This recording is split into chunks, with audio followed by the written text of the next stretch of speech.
White. Hold your hands, please. Hold your hands. Okay. Sit properly. Sit properly. Are you ready? Say, are you ready? Okay, fine.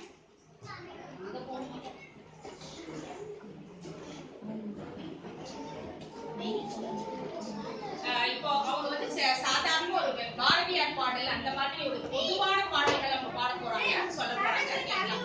Service okay நல்ல லவுடா. அனைவருக்கும் காலை வணக்கம். என் பெயர் குமாரா சத்யா. நான் ஊராட்சி ஒன்றிய நடுநிலைப் பள்ளி நகராட்சி நகரில் 3ஆம் வகுப்பு படிக்கிறேன். என் ஆசிரியர் பெயர் திருமதி சித்ரா தேவி. நான் பாடப்போற பாடல் என்னவென்றால் இது பாரதியாரோட பாடல். அது சென்றது நீ மீளாது உடலே நீ சென்றதையே சிந்தை செய்து கொன்றழிக்கும் கவலையில் குழியில் விழுந்து புரியாது சென்றதனை குறிப்பிட வேண்டாம் நன்றி.